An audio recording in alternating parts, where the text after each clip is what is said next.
What's up, brewskis? My name is Marco Dupa. With me, as always, it's the great and powerful Adam Obesius Rodriguez. Happy 2024.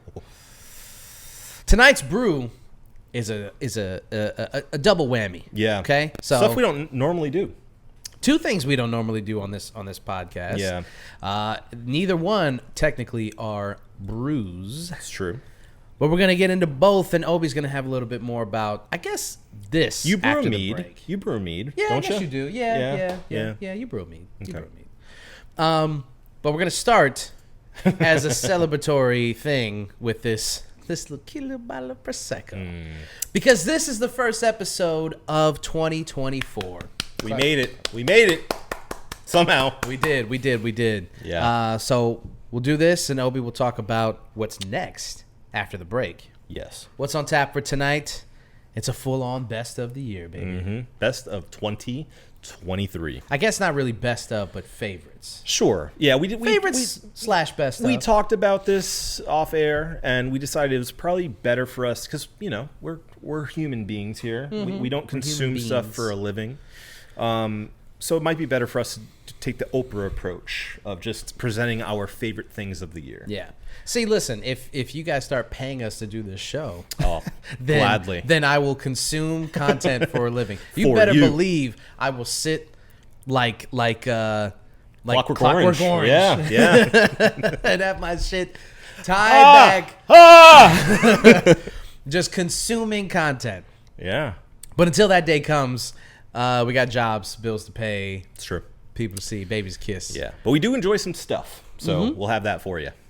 And that's pretty much it. That's it. That's the episode. We got a lot of stuff to celebrate, So fortunately. let's get ripping and rolling. This is episode 412 of the One Beer In Podcast. Oh. That was anticlimactic. Very anticlimactic. Lost to be found by someone to save you when you're down. Yes, I'm bored when it's bright out. So bored when it's bright out. 4 to 5 a.m. takes me to a place where I fit in. Yeah, you know what? Why don't you go ahead and do a bottle read? This is the La Marca Prosecco DOC sparkling wine product of Italy. La Marca offers notes of ripe lemon and crisp apple. Caution, chill before opening. Contents are under pressure. Do not shake. Point away from self Like hell and they are. others. Those are directions for me. It's 11% ABV. All right. Yeah. Cheers. Cheers. Happy New Year. Ooh, crisp. I have a confession. I hate champagne. Never liked it. Yeah, I get that. It's my least favorite thing to drink. I mean, More than tequila? oh, that's a good question. Yeah. Wow. Yeah, I didn't You're really a think about famous hater of tequila. Don't like tequila. Yeah. Definitely don't like tequila. I'll say this though. I enjoy a margarita more than I enjoy, say, A Bellini or a it's the brunch thing. oh yeah, with the orange juice. Yeah. A screwdriver. Mimosa. Mimosa. Yeah. I'll say margaritas, when done well, Yeah. are better than either one of those. So, Yeah. I just don't. I don't get it. And somebody got on my case the other day about it because they were like, "You like beer? Why don't you like sparkling wine or champagnes?" Because, and I was like, it's not just about the carbonation or Sure. the effervescence on it. It's like I did cite that as one of the reasons I don't like it, but Is it too carbonated? I think it's a little too much. Some stuff that's like the main note is effervescence. I'm like, well, that's too much. It's too much for me. Okay. It doesn't really do anything for me. And then you're just sitting there with like your mouth like basically chewing on the drink. It's like, what? I'm not getting anything from this. Well, how do you feel about like a highball whiskey, for instance, then? Because that very much has to do with the effervescence of it. and the bubbly nature. I can't say that I've ever ordered a highball. Okay. Not to my knowledge. If ever I get a whiskey drink, I'm getting it straight up. Because I'm done with the with putting soda in it. Or I'll get an old fashioned. Obviously, that's like Sure. That's like the simple, easy. I've noticed that like it's the easiest thing to order. I've got all these friends in the industry now who are like, well, you should do this and put this in there, and then you put a little whoop, up, up, up, and then you twist it like that, and I'm just like, Tom Collins, Help! please. So, anyway, bottoms up. Oh no. See ya. Okay. Yeah. Yahoo! Yippee! Oh, I remember the thing that I was trying to remember the other day on maybe an episode back. Over the gums, through the lips, look out stomach. Here we go. Because it was a blooper from The Office. Yeah, it's funny. After you said that, I saw that start trending on Yeah. Twitter. I was like, oh my god, this is it. I saw it a while ago, and then I don't know why I thought of it. I just thought it was a really funny way to toast. Everyone's just like ready for you to say something really romantic or nice. And you're just over the gum, through the lips, look out stomach. Here we go. It caused everyone to break. Yeah, it's good. It's good. All right. One Beer and Podcast, episode 412. I'm Marco. That's Adam. Yep. Obesius. Let's get ripping. Okay. Let's talk about Holidays? holidays. How are your holidays? The Honda holidays, Toyota. Toyotathon, yeah. Good. They were really, really nice. Spent it with a lot of family. As you should.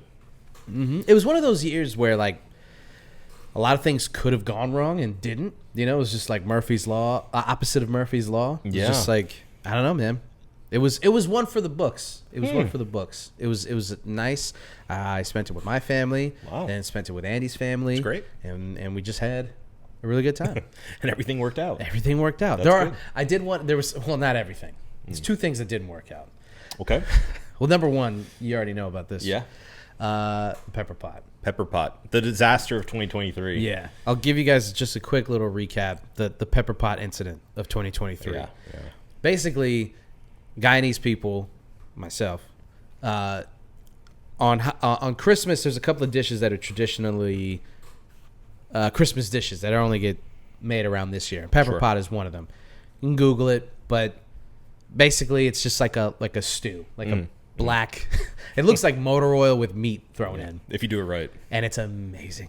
You know, it's funny you say that because when I brought it over to my dad's place, he was like, "It's not black enough." That was the one note he had for me was like, Needs "It's to stew not longer." black enough." So he had some casserip at his place, which sherry, by the way, is one of the ingredients that you can't find anywhere else. It's casserip, yeah. Casserip.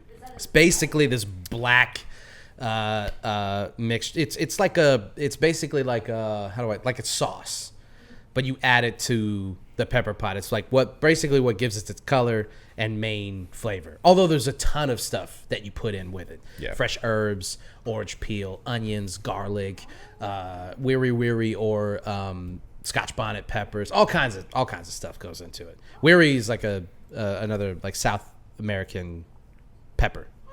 Yeah, so there's a ton of stuff that goes into it. Anyway, It's for made years, of cassava root, by the way. cassava root. Yes, Yeah, that's yeah. right. according to Wikipedia, it's described as a thick black liquid. There's no other description of it. It's just a thick black liquid. That's all you need to It's know. not a sauce. thick It's not a black marinade. liquid. It's a thick black liquid. That's what it's known as. Yeah. Yeah. So, for years, I've been talking about making my own because we usually get it from my aunt. And I just kept, because I've been, getting in the kitchen more, and as evidenced by last week's episode, and it's just a way that I've been spending a lot of my time is like getting really good at cooking. You and I both find it very enjoyable, Yeah. very rewarding. Oh yeah. And like making new stuff is just fun. You get food after. and then you get food after. Yeah, That's it's the great. biggest reward. And if you do it right, you get good food. It's good food. Yeah. So I finally decided I was going to make it this year. Went to the Caribbean store, got all the stuff, came home, made like a bullshit version of it. Not great. It was okay. It was fine. Okay. Learned from those mistakes, made what could only be described as a perfect pepper pot. And brought it over to my parents' place for Christmas. Everybody's excited because I was the only one who made it. Apparently, my dad didn't go to my aunt's place and get any. Yeah. And my dad was supposed to make some, and then he changed his mind. So had I not made it, there would have been none. So I get there. My dad gives me the note. So we're working on it a little bit. We put it back on the oven, put some more castor reap in it, try to give it, the color that it's supposed to have. Sure. Finally get it to where it's like, it's just money. He has a little bit of it, and he's like, gives me the good soup. Exactly. Yeah. And that's all. And I was riding that high. Sure. I was like, I did it. I go over to Andy, and I'm like, he liked it. That's all that over. matters. It's over. Yeah. I don't care what happens next. And boy, maybe I should have bit my tongue on that one. Yeah. So I bring it into the other room, set it down on a glass table. Science took over. The table cracked Shattered. in half, imploded on itself. And the only thing that was lost was my pepper pot. Everything else survived. And the table. Oh, and the table. Yeah. We lost the table. But no, our table. Our table, it's broken. It's broken. I mean, it wasn't tempered glass, which it should have been. Should have been. Definitely should have been. Yeah. But it wasn't. It was some bitch-ass table. Yeah. And all the other food landed bottom down. My shit fell over, and it was everywhere, dude. We walk into the other room, and there's oxtail and beef and veggies all over the floor. And I just walked away because I was dogs to start coming in. I was still working on chow mein. This is another Guyanese dish. Okay. And I was still in the kitchen working on that, so I just walked back into the kitchen and just kept working on that. And everyone kept coming over to me and like hugging me and being like, "We know how hard you worked on it," because it takes a long time. Oh, yeah. And it's expensive to do. Yeah. It's not cheap to make anymore. It used to be a poor person's dish, but it's not fucking cheap anymore. Don't you hate how that happens? Oh, It's one of my pet peeves, man. This whole thing where like there gets more attention on these like highly specific ethnic dishes. Yeah. And suddenly they become super expensive out of nowhere. Right. Because it only happens to us. Yeah. It's only when you're like, I'm used to eating this thing, and then all of a sudden some white person goes viral for making it, and now all of a sudden it's a thing, and now I got to spend $40 fucking on oxtail. Yeah. Well, first they take the neighborhoods, then they take the food. Yeah, that's how it goes. That's how it goes. You ever seen people walking around with like, ooh, chopped cheese? What a nice dish. It was only $15. the gourmet anything. The upscale or the elevated, anything that's supposed to be cheap, and then you turn it into an elevated thing. Just makes my neck itch a little bit. And I feel like that's something that I've become more and more angry with the older I get. Yeah. Because you get more perspective. At first you're like, oh, it's good. Like, I'm glad they're making this more accessible and better. Yeah. And you realize, like, no, it was fine the way it was. No, it was great. It should have been how it was. It was perfect the way it was. Yeah. That's the reason it is the way that it is. There's certain things, like you can zhuzh up like anything, really. Really, yeah, I guess that's true. But there's certain things that, like, the charm of it is that it takes 2 seconds to make, and it's super cheap, and you can eat it. Like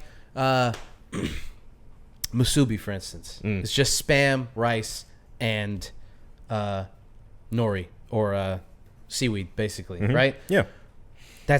You can't get cheaper than Spam. A sauce of some kind. And, yeah. You get some soy sauce on the Spam, right? And cook it up. But now the price of Spam is going up. The price of Spam is going up. And I don't know, I can't say that whether it's inflation or whether it's these corporations who are like, ooh, we'll just raise the price of this thing because it's been so cheap for so long. Sure. Or if it's because hipsters are now eating more Spam dishes because it's like fun and cool. And you see, like, Japanese or like Hawaiian chefs are going viral making there's been cultural revisionism towards Spam. Yeah. And I remember growing up, people turned their nose down on Spam. Oh, yeah.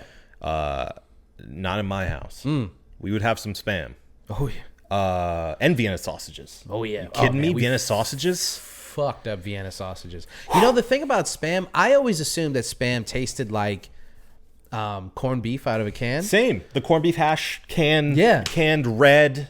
Yes. Corned beef. Yes. And Yeah. that's why I turned my nose up at it. Not because I looked down on it, but because I was like, my dad makes this corned beef hash with rice, and it's the worst. My mom made the same dish. Terrible. Literally the same dish, but with French fries. Oh. She make it with French fries instead. Just do. I mean, you could, again, talking about zhuzhing this up. A corned beef hash, you pop that out of the can and you can do anything Sure, with it. But sure. instead, they just let it fry in the oil. pan. Yeah, and then it's just like, this is terrible. And then you slop it onto the rice. Dude, awful. So Yeah. for years, I thought Spam tasted like that. So I was like, ugh, I'm no. not eating that. Similar can, but not near the same taste. Not Yeah. even close. No. It's so much better. It's way better. So much better. It's way. But you know what's funny? And it may just be nostalgia. I long for the flavor of that corned beef. I don't. I want a plate. It always came out too hot. It was always like sizzling off the plate. I don't know why. It just retained the heat for some reason. Put it over rice and it burns the It rice. looked like lava. It Yeah, was it did. insane. It was awful. Yeah, it's very salty and Yeah, it had no flavor but sodium. It was just salt. It was just salted beef. That's it's it. basically what it is. Yeah. Struggle meals. Struggle meals. Oh, for sure. Yeah. But sure. But yeah, I mean, you're right that you can judge up anything, but there is something to the origins that I think. I mean, any good chef I think can go back to the origins and find what is special about a dish. You know? Yeah. Yeah. And you know, not exploit it, but make it part of what you're doing. Yeah. Get influenced by it by not trying to copy it. I think that's. Would just love to see somebody just make a traditional dish, you know, instead yeah, of trying sure. to like zhuzh it up and make it something else. Just make the thing what it is, Yeah. and then go from there. Well, that's the trouble with like all these fusion things. It's like, or like Asian style stuff. It's like, what do you mean? It's a continent. Right. Be more specific. Right. Asian style. What do you mean by that? You know, like that's something I've learned as being a red flag whenever you see something like, so you know, Asian style asparagus. It's Right. like, what do you mean by Yeah. that? Like, what is that? You mean you added soy sauce We put to soy it? sauce on it. Yeah, that's it. You know, Soy sauce and ginger. We add some everything seasoning to it. You know, it's pretty good. We thought sesame would go good with this Yeah. asparagus. Right. You know, I don't know. I think you gotta try a little harder. Yeah, I think so. Nowadays. Let me get that knife. Let's get this baby open. A knife? A knife. Well, I'm sorry to hear that. What did you have the second tragedy of your holidays that you wanted to share? Oh, the second tragedy. It wasn't really a tragedy. It was just me looking really stupid, and I didn't realize it until later on. Oh, that's pretty tragic.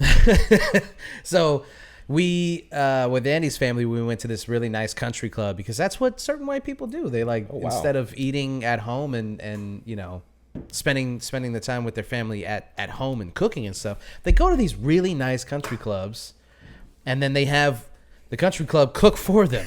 You make other people do the cooking for you. Exactly. Yeah. And this is a very common thing, apparently. I had no idea. And then we went, and let me just say this. I mean, it was really nice to see how the other side lives for a little bit. Yeah. You know, That sounds nice. Put on a nice blazer. Yeah. Andy looked great. You just show up. And I just showed up. Didn't have to pay for anything. Sat Wow. down with the family. We had a Wow. good time. But at one point, so we're ordering drinks, and I didn't want to get a beer. I wanted wine. So we got a bottle of wine. Okay. And this guy comes, and the server, he comes over with the bottle of wine, and Did he present it to you? oh my God, Adam. So he presents it to me, and I was like, okay, dude, like, pour the wine, like, get away from me. Yes, the Snoop Dogg Red. No, I picked a nice bottle. Notes of indica.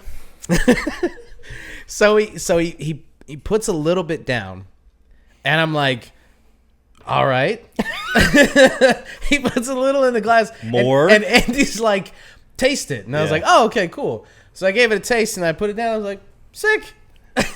and then he gave me the cork. Yeah. And I was like, why are you giving me garbage? Get away from me. Like, pour the bottles of wine.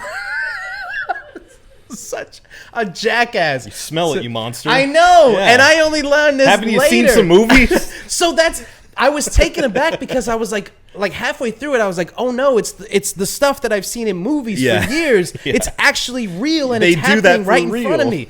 So I'm like, you know, and Andy told me to smell it, and I smelled it, and I was like, that's nice. And then he's standing on this side now. So Yeah. Andy's where you're sitting, and I'm looking at Andy, and I'm like, I'm approving. I'm like, sick. This is good. Like, all right. He's on this side. Tell him. Yeah, and Yeah. that's what they said. Like, tell him. And I Yeah. looked, and I'm like, oh yeah, run it up. You know, Yeah. do the thing. Yeah. But I was like, I felt like such a jackass because it was just one of those moments where like I could have been like, yes, yeah, grapes, yes. And instead, I was just like, Huh? cool, man. Huh? Thanks for coming. Sick. You can drop that off here. That's Oh, good. and I knocked a glass over too. That was cool, like right in front of everybody. So that you know, they probably were like, yeah, this guy. I made it very, very clear that I don't belong there. Yeah. That's Yeah. fine. That's fine. So that was fine. But the rest of the night or the rest of the day rather, was really good. That So sounds nice. Yeah. that was my holiday. What about you? My grandma was in the hospital. Oh, yeah. So there was that. Yeah, no. I mean, it wasn't the best, I'll say. She's fine. She's fine now. Yeah, I was about to say. So, sorry. Sorry you started off that way. You need a corkscrew, by the way. I got one. Oh, you do? Okay. Where did you put it? I took it out. I swear to God. That's over there. I'll grab it. Anyway. Yeah, there Thank you you, go. Sherry. Thank you, Sherry. Oh, you're so nice. What a doll. You're so nice. Yeah, anyway. So, long story short, my grandma's in her 90s now. Still going strong. Good on her. It's a very long story. That story's going. 90 plus years of story. Yeah, so she's still rough and tumble little old lady, but she unfortunately went through a rough tumble, and she fell down, and then we found out that she had the flu. So she spent about 4.5 days in the hospital, which isn't good because she also has Alzheimer's. Which, if you don't know, you need a lot of routine in your life to keep you feeling good. And so, but fortunately, we were able to get her back home for Christmas, and we all celebrated there, and we're able to after Christmas, I should say. But we were able to just kind of wish her a Merry Christmas, Happy New Year, and we got her some sweets, which she loves, and it was nice. We got the family back together a bit, and things ended, I think, as good as they could for the year, given what happened. Right. But I will say one of the bright sides to this entire story is that I had to make my pernil. Oh yeah, that's No one right. else was there to make it. My mom, Dude, we were in the same boat. yeah, my mom was struggling. Obviously it's her mom. She's trying to make sure she's good in the hospital, and so she made a turkey, but it was kind of like a slapdash attempt to get it done on time, because Right. that literally happened like the day before New Year's Eve, which is when we celebrate Christmas.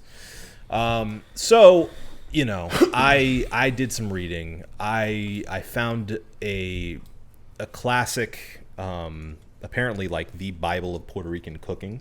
Oh wow. Sherry, could you bring it to me real quick?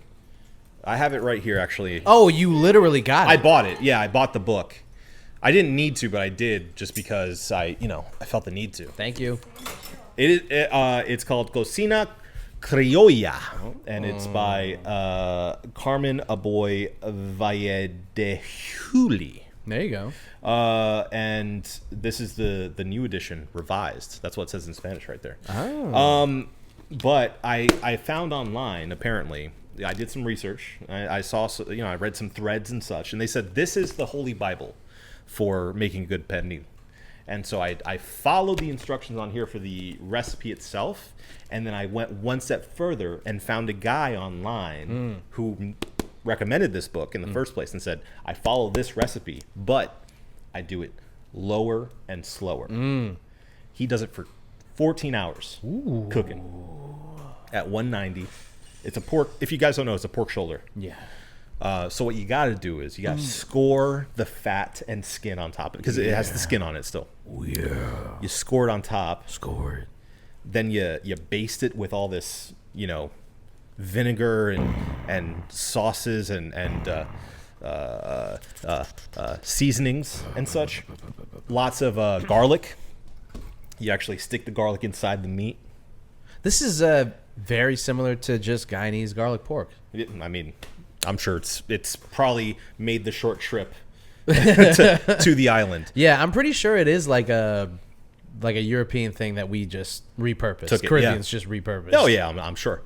But yeah, so I literally cooked it overnight, and then cranked up the heat to make the skin nice and crispy. Nice. And I noticed, and this happens, with every Béarnaise that I've ever had, is that some of the skin doesn't quite get crispy enough. There are certain sections that have like more fat behind it that keeps it from. It's like almost too moist for it to get that crisp. So what I did was shut up. So what I did was I sliced off the parts that weren't quite crispy enough, threw them in the air fryer, crisped them up. It's like bacon. Yeah. Put it right back on top. Oof.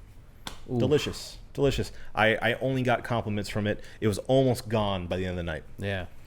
And Nice. so now I know how to do it better. Neil. Hell And yeah. I'm very excited about doing the next one because I can only do it better moving forward. That's right. I feel like when you cook a dish for the first time, you've never cooked it before, but once you do it, you like absorb its powers, and you're That's like, what it oh, felt now like. I know how to do Like this. I felt the soul go into my hand. I'm like, and the just power! add it to the powers that you have, and now you can do that thing. Yeah. And now you can improve upon it. Yep.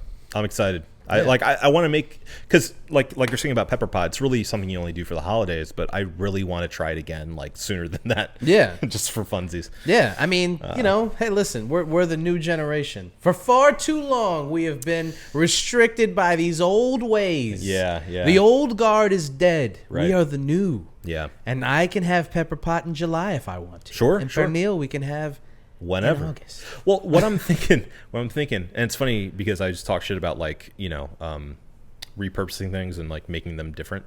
But I think what we could do with these dishes is kind of have them when they're not traditional, but change them into being something that is more like appropriate for the time. Like make a pernil like taco or something, Uh-huh. You know what I'm saying? Yeah, I see Like what you're just saying. just I see the vision. reinvent it a little bit, like make the traditional dish, but then like do something funky with it. Right. Make a sandwich. Okay. You know? Okay. I like it. Yeah. I like it. Make like a Cuban sandwich out of that. Okay, Are you oof. kidding me? Now you're talking. Yeah. God damn, can you imagine a Cuban sandwich with for Neil instead of just like, Oh yeah. because sometimes Cuban sandwiches, they're just like, it's got like just garbage ass pulled pork. Yeah. You know? Yeah. The ingredient, everything comes together, and you're like, this sandwich is amazing. But the individual parts could all be improved. Yeah. You know? Well, especially if you get like near the skin where there's like still that fat, but it renders out and makes it like nice and juicy. Because like Who like pork belly? Who like pork belly actually? All right, we're getting hungry. Okay. We're getting hungry. Let's get out of here. all right, so that Holidays were good though. Holidays. Overall, it could have been better, but ended as well as they could have given the circumstances. Fantastic. And, yeah, it's a good time. we Good hope time. for a full recovery for Lima. Yes, of course. Okay, let's do this. Let's do I need you to give us the cold read on this guy, or Okay. or if you have any information. Sure. Well, as we know, Sideward doesn't do any cold reads for us, unfortunately. right. But this is their mead, simply known as Mead. Mead. And it is a honey wine made with local orange blossom honey. And naturally gluten-free. It comes in at a 15% ABV. Hell yeah! So kind of like a wine. Cheers Wait. it up. Yeah, I pulled this back out so that you can. Did you sniff the cork? I did sniff it. Okay. You want to give that a? Yes. Smells like sugar. Honey. Honey. Yeah. Ooh. I mean, it literally tastes like I'm drinking honey. Yeah. Yeah. I do get that orange blossom.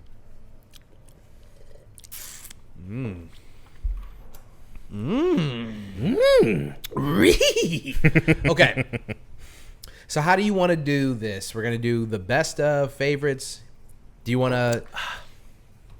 feel like you got a lot of notes there. I do. I came prepared.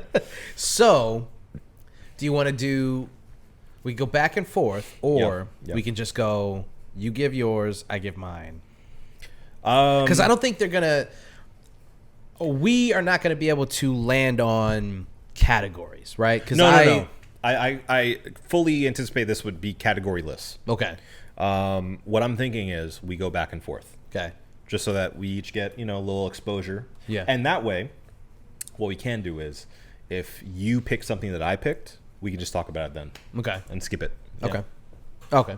Yeah. All right. I like it. Okay. You start. All right. Well, my number one, not ranked, but my first, I should say, pick for best of the year, or my favorites of the year. We got to work this. We got to workshop. We do. The favorite of the year is Favorite thing of 2023. Favorite thing of 2023 was Godzilla -1. I talked about it before. You'll notice, no spoilers here, but a few of mine have been Cheers of the Weeks in years or days past, weeks past. Days of Future Past. Days of Future Past. But I just wanted to give it the highlight that it deserves. We are in a Godzilla renaissance after Shin Godzilla, which is also excellent in a completely different way. Yeah, I was talking to some people at Red Light about Monarch. Oh, yeah. I heard good things. Yeah. I mean, it's got Kurt Russell in it. Yeah. And his son. Yeah. Which is weird. He's playing his younger self, which makes a lot of sense. Yeah. Doesn't really, whatever. It's, it's so, sorry, I'm not going to take over, but whenever actors are like, let me use an actor that's either like related to me or somebody that looks similar, but it's an actor who's been acting for so long. Yeah. It's always weird because it's like, I know what the young version of you looks like. Sure. Like JGL and Looper. Like Right. he did really well because JGL is a talented actor, but it's Yeah. like, I know what young Bruce Willis looks like. Right. It didn't look like him. Didn't look like that No. at all. No. Yeah. Okay. It's okay. Sorry. I want back and forth here. I wrote this here, so I'm going to go through my list because I feel like it's important. It's actually scary in moments and has one of my favorite shots in any Godzilla film that makes you feel the epic devastation and points directly and somewhat uncomfortably to the nuke bombings at the end of World War II. That's something that I found missing in a lot of not only Godzilla movies, but like just kaiju massive destruction movies is like they're never really scary. And I think it has something to do with the fact that like we grew up in an era of Godzilla as being kind of a joke and just being like, oh yeah, it's cheesy Japanese movies with the mouths moving that don't match up to the dialogue or whatever. But at the core of it, the entire concept of it is supposed to be scary. Yeah. Like just logically, like conceptually, the idea of a giant monster with the power of destruction that Godzilla has is inherently absolutely frightening. Right. And this movie really brings that back in I think a really important way. Yeah, I thought that was probably as well done as I've seen, really. I think kind of ever within this genre. And I think a lot of that has to do with the fact that you actually care about the characters in this movie, which has been a struggle for a lot of Godzilla and other kaiju films. Is like, it's kind of a trope, but it's like oftentimes the human characters are filler and you're waiting for them to get done doing whatever they're doing to move the plot along so that we can finally see more stuff get blown up. Yeah. And mind you get a lot of stuff blowing up in this movie and lots of Godzilla action. But on the other hand, they actually do I'd say a really decent job of the character work and making you care about these characters. And that makes all the difference, really. It's interesting, too, because it's a throwback to essentially a retelling of the original Godzilla movie. Yeah. So it's like just after World War II and involves actually a few veterans of the war, which gives it an interesting kind of, linking to real world post-war Japan. Yeah. That kind of makes it stick a bit better than it would if it was like a modern day Godzilla movie. Well, that's also one of the big beefs with modern Godzilla movies is that these movies started off as allegories for what was happening in real life. Right. And real fears that Japanese people had, and it was a real metaphor for how they viewed the West. Mm. And then after a while, they just became like video games. Yeah, big monsters fighting. I mean, if you look at the history of these movies, even they will they'll tell you like at a certain point they did get silly, and you had all these monster meetups and mashups, and right, which is fine in its own way, but it kind of switches genre. Yeah. After a while, you know. It gets silly, and they're not scary. It's fun. There's still fun movies to watch, but like a story that is supposed to be about real world nuclear war and fears of nuclear fallout and all of this stuff about imperialism and it's like all these things and you go, yeah, but wouldn't it be cool if like this big dinosaur fought like a moth? Yeah. So it gets weird then. Yeah. So it sounds like this is hearkening back to... Yeah, it's weird to say that it's more grounded, but it is. Yeah, well... in a way. And not to spoil anything for the movie, for anyone who hasn't seen it, I recommend you do.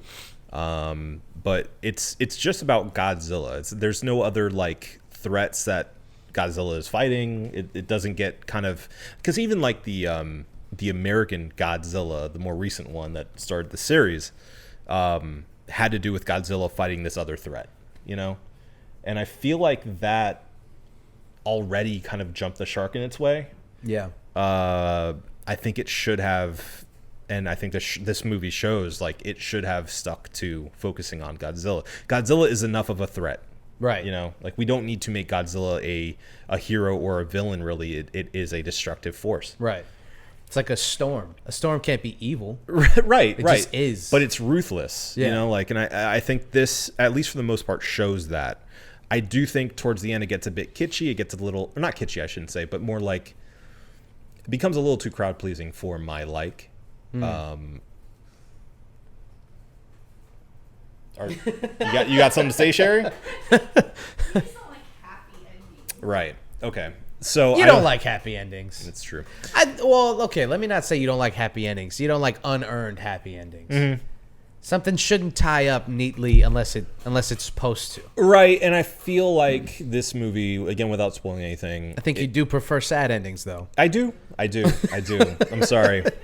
They speak more to my heart. But I feel like this movie does have an ending problem that feels a little unearned, personally. But... that being said, it doesn't in any way sort of dull the shine that this movie deserves to get, and has been getting. It's famously only had a $15 million budget, and has gone on to be the apparently best performing Japanese movie, highest grossing. Yeah.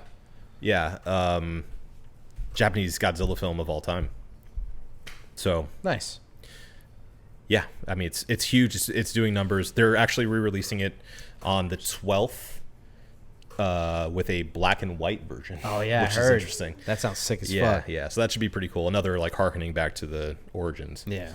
See, there's like 50 some odd movies, like kaiju Godzilla movies.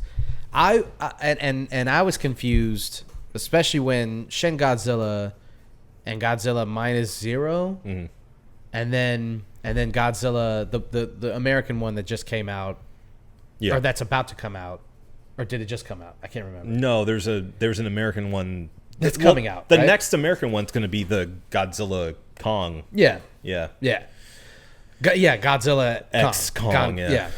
So I was confused because I was like, I want to catch up on these movies, but I'm like, I'm not watching 50 movies. You don't have to. I could just watch. Watch this one. I'd say watch Shin Godzilla as well. Yeah. They don't link up at all, but the American ones. I mean, you do have to watch Kong. The American ones and the Kong Skull Island movies all link up. Yeah. So that's its own universe. We watched the first Godzilla in theaters. Yeah. I remember we all watched it together because I remember we had some weird criticisms of it about like you don't see Godzilla for a really long time in the movie, even though he's Godzilla. Huge, and it's yeah. like, what are you trying to fool us? Right. You trying to trick us? You got the budget for it. What are you doing? Show us Godzilla. Yeah. Okay. All right.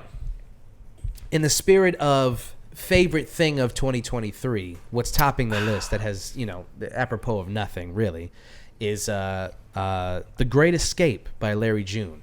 This is an album that is fully produced by The Alchemist. And Alchemist. It was part of this incredible run that The Alchemist went on this year, where he produced Rock Marciano.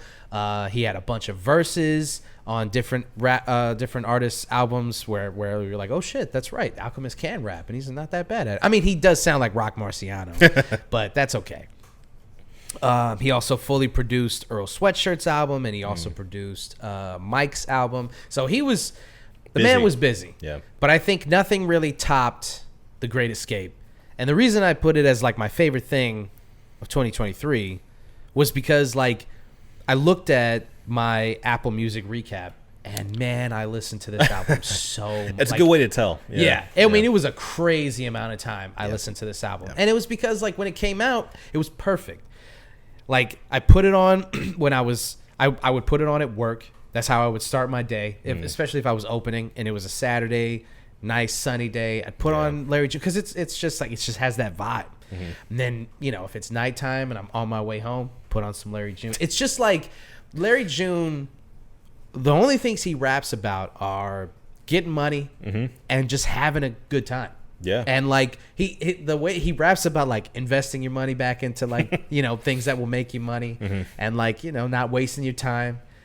But he doesn't. It's not like fuck bitches get money. I mean, it is, but the attitude is not like all women are whores. He's just like But there are rappers who like that's the attitude of like sure. fuck bitches. They don't deserve respect. Blah like, blah blah like blah. disrespectful. It's. But his attitude is just like you have fun with people, and then you go out and you get money and you do your thing. Like don't let nobody stop your hustle. Yeah.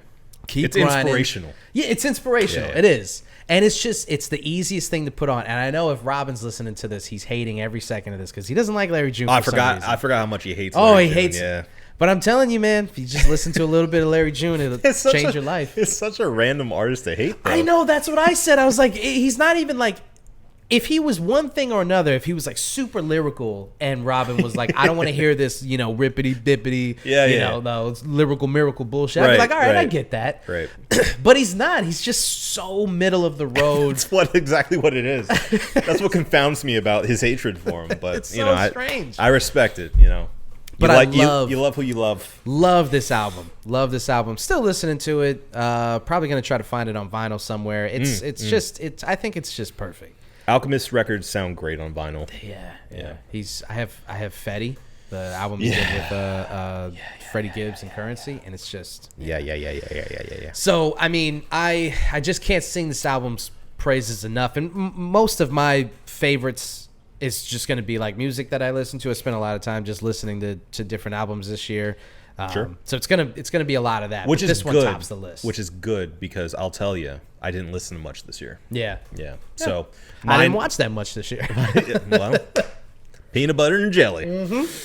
All right. Well, my next favorite of 2023 is God of War Ragnarok Valhalla DLC. I didn't get it yet, but I really, really want it. So for those of you who don't know, this was a free downloadable extension, essentially, to the main game of God of War. That it was free. Ragnarok. Is yes. it still free? It's still free. It's always free. It will forever be free. I didn't my know friend. it was free. Relax. Get off the PlayStation app. It's okay. It is free. It's designed to be free, not for limited time. It is just a free add-on to the game, just as a little tip of the hat to the player base. Yeah. That's crazy. Keep them invested. Yeah. I mean, I went into it kind of, I don't know. I'd say a little. I don't want to say pessimistically, but almost, because it's a roguelike, and I'm kind of middle of the road when it comes to roguelikes, which, because here's the deal, man. I like my games to be kind of on tracks. I prefer to be told a story, which is very much what God of War Ragnarok was. You know, I don't want to have to go into this like combat arena with randomly generated enemies and like just grind my way to, you know, get more points at the end of the day. You know, like that sounded like completely unappealing to me. But I knew that I enjoyed God of War Ragnarok enough that I was like, let me at least try. And boy, howdy, am I glad I did. Because it is not that. It is, I mean, it is that and more. There's entirely new, like, built out sections of this world, essentially, that let you revisit, like, little slices of the areas you've been to if you've beaten the game. Including the character or the enemies that you've encountered, but also some brand new stuff that I'm not going to spoil here. There's a whole new added like storyline extension to the end of this game now. You see Kratos after the end of God of War Ragnarok, and you get more insight into him as a character. It's essentially like a character study in a weird way, packaged as a roguelike. And what this DLC made me realize is like how inherently good all the mechanics are for this game. Yeah. Like it is a joy to play. And it being a roguelike experience, it makes you, or it incentivizes you to try to play different ways that you wouldn't ordinarily do. That plus adding new enemies, revisiting boss fights, all these things, and then the cherry on top is like adding this additional like ending to the story makes this. I mean, the cherry on top of it is that it's free. Yeah. So like, yeah, if you were a fan of this game and you're not a fan of roguelikes, and you know you're afraid of it just being like kind of a waste of time, I implore you, give it a shot. Yeah. Like, try it, because I was blown away going into it a little pessimistically, like I was saying. So I just beat it last night actually, and I was like, wow, this was an incredible little, you know, period on this game. Yeah. I'm so glad they did it, and I mean, props to them for giving you stuff for free. Yeah. Especially of quality, because that's the other thing of this game, this extension, Valhalla, is that it makes the game inherently endlessly playable. Yeah. Because you can keep going in even after you beat like the storyline of it, and just keep leveling up. Yeah. And keep exploring and just going in and playing different ways that you may not have before. Yeah. So yeah, I mean, it's incredible. I like arena shit like that. Yeah. So I'm surprised that that's something that gave you pause of like, oh, if it's just this, I don't know how much I'm going to enjoy this. Well, and that's sort of what I'm thinking about what they're talking about with Last of Us 2. The multiplayer thing they're trying to introduce, or they're going to introduce, I guess. Yeah. Well, what they said it's going to be is like just essentially like a combat horde mode or whatever. See, right? That doesn't really work in the context of The Last of Us. It works for Kratos. It works for God of War because that's the game is him, and he makes no bones about murdering people throughout the whole. I mean, this whole thing is he does now. You know, like right, but I mean, he's doing what he has to do, and like you know, he's not going to hesitate if somebody's in his way. Versus like, sure. How are you going to? I mean, if it's all just clickers and stuff. No, there's going to be people. That's what I'm saying. If there's a human element to it, then the whole thing is kind of like, all right, now we've turned what the story is supposed to be, which is an examination of I guess like the human spirit in these conditions, and you know what that all means. And you know what, we forgot the term at the time, but what we were looking for, and I forgot what game we were actually talking about, but it was ludonarrative dissonance. We were talking about Last of Us and something else. Yeah. But yes. It's ludonarrative dissonance. Which is when the gameplay and the activity that you have in the interactive medium you're playing doesn't match up with the story they're trying to tell. Right. So the entire idea of The Last of Us 2 especially is that violence is inherently bad. You know, like the idea of vengeance is a losing game. Yeah. But throughout it, it's so fun to just shoot everybody and run around and not only set that, traps the game is built for you to get as creative as possible with the traps that you make. Yeah. And the way that you kill these people. Sure. It's Sneak around. built around that. You sniper, the silencers, I mean. There are moments in the game where it is nearly impossible to just sneak through. You have to kill certain people to get. Right. I mean, I guess I should say you don't have to do it, but it's exponentially harder to not kill people and to just try to sneak through the whole level. But in real life, if this game was actually happening and if we were following the actual narrative, it would be way safer for Ellie to just sneak around. Yeah. So I'm gonna download that as soon as I get home. You should. You should. Well, and the other thing too, one more thing about it is that it is a definite love note to longtime fans of the series. There's lots of which we are. We are. Yeah. There's lots of winks and nods and like references to the past games. Yeah. And I just thought it was just so nice. so good. And I'm not gonna spoil anything, but it's clearly in conversation with people who think that Kratos went soft.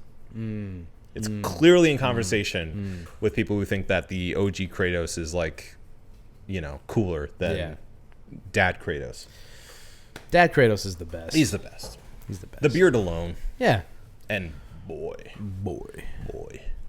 Okay. I this year got really, really into like this kind of like esoteric, abstract kind of hip hop. Okay. Which the best way that I could describe it is just like you have to listen to certain artists. You don't like Death Grips. Okay. I like some Death Grip songs, but I don't sit around listening to Death Grips. That's true. I'm not going to sit here and pretend like I'm elevated enough to have a taste for Death Grips. Whatever, man. Maybe I'll revisit. The first time, dude. Here's the thing. I listen to. There's certain artists that I listened to once, and I was like, "Get this shit the fuck out of here." And then I listened to it again, and I was like, "Oh, I was wrong." Yeah. I can tell you 2 times. First time was with Misfits. I thought, oh, okay. Yeah, surprisingly enough. Oh, yeah. Ian showed me Misfits, and I was like, what the? He's talking about raping people and killing babies and shit, man. If you don't get this what the fuck is wrong with you? Yeah. And it took me a long time to come to that. You got caught up in the shock value. I did. Yeah. I did. I was a conservative dad in the 70s. Yeah, you didn't. Like what? You didn't realize you're listening to a horror movie. And the other thing, this will be even more surprising, was the Beastie Boys. Oh, yeah. I remember when I first got Paul's Boutique because I saw it on every single best of list, all genres. Yeah. Too many Paul's samples. Boutique. I just thought it was a mess. I was like, I don't understand what I'm listening to. I kind of felt the same way when I first listened to it. And and at the time I was like, these guys are not even, because I was so stuck on like super lyrical guys that like when I listened to them, I was like, these guys can't rap, and they're using all of these samples, and it's just like this mess of sound. Yeah. And I tossed it, never listened to it, and then returned to it like, I don't know, 3 years later, and I was like, maybe I was wrong. I gave it another shot, and I was like, oh, it's a masterpiece. Yeah. It's an absolute masterpiece. I couldn't believe how wrong I was the first time I listened to it. The best thing I can say for people who haven't listened to it yet is like, if you listen to it the first time and it sounds like a collage, that you're not seeing like the full. You're looking at it too close. Yeah. When you get further away from it, you see the full thing, the full picture, and you're like, oh, this is art. Absolutely, I get it. Absolutely. Yeah. It took me a long time to come to it, and so I'm listening. I am obviously, if you've been listening to this show, you know that I'm very strong in my opinions and very, very brutal about shit that I don't like. Yeah. But I also am not afraid to say when I was wrong and to go back and be like, you know what, I fucked that up, and it actually is good. It's important. And so with all of this stuff, I would say listen to Billy Woods, Arm & Hammer, of which he is in the group also. Sure. Fly Anakin, Earl I mentioned it before, but Earl Sweatshirt's album with Alchemist is great. Mike is great. Like all these artists are doing kind of like this weird off-kilter kind of, you know, not your norm kind of thing. Yeah. We're getting into an experimental age of hip hop, which I'm Yeah. excited about. Well, which is really funny because Avant-garde. I've seen avant-garde is probably the best way to describe it. Post-rap, I guess, post-hip-hop, I don't know. I've seen all these people complaining about how hip-hop is in this funk this year. Like 2023 was, by all accounts, the most unsuccessful year since 1998, which was when hip-hop took over as the prevailing and most successful genre of music. From 1998 onward, there was nothing as successful as hip-hop. We topped the charts every year. And then 2023, I think the highest charting album was probably, Travis was pretty high, Drake was pretty high. Yeah. But I can't think of another album that was like that topped the charts as much as like pop music did really well this year. Sure, Obviously, sure. Bad Money did really well this year. SZA did really well. Taylor Swift always does well. So it was like a lot of pop music was at the top of the charts this year. Yeah. And hip hop, which usually prevails, is usually right there neck and neck, and always the most successful genre, was not. It was in a down slope this year. So everybody's like, is hip hop, was Nas a prophet? Is hip hop finally dead? After 12 years or whatever, Yeah. since Hip Hop Was Dead came out. But the irony is nothing more interesting has come out in the past couple years than what came out this year. Yeah. There were so many songs, singles, and albums that came out this year that really challenged me as a listener of hip hop. There was things that like I came to late. Like Billy Woods has been out for a while. Arm & Hammer has been out for a while. So Yeah. I'm not sitting here pretending like I discovered any of these guys. But listening to it and actually like really re-examining the genre and what it's capable of, it's just so funny and ironic that this year is the quote-unquote down year when there was so much creativity and so much like interesting and fun. And I mean, Larry June came out in the same year as Billy Woods. Like, if you don't think that hip hop is in a creative upswing, I don't know what to tell you. Like this, and so if Drake, Billy Woods, and Larry June all came out in the same year, how can you say that it was a down year for hip hop? Well, that's the thing is, like, I feel like people only quantify success as being in like the top 40 or you know, being the top sold albums of the year, which Absolutely isn't, you know, that is one metric of many. Yeah. And if anything, I feel like hip hop, and you know, mind you, I haven't listened to a lot this year, like I just admitted. But from what I have listened to, a lot of stuff that you've been mentioning, I feel like if anything, it's apropos to like compare it to being in a crucible. It's being like, it's smaller now a little bit, but it's compressing. It's forming something new and interesting, which is what every genre has to do eventually. Well, and hip hop was always at its best when it was underground anyway, when it was away from the mainstream and it was challenging and it was weird and it was like off kilter. That's when you got the best version of this culture. Remember when it scared people? Exactly. Remember when people didn't like rap? You wanted to scare people. Yeah. You wanted to be uninteresting to the mainstream. That's what you want. Sure. If it's something that like it's crazy to me that there's people who are like, it's not as successful as The Weeknd, and you're like, yeah, but that's a good thing. Why would you want?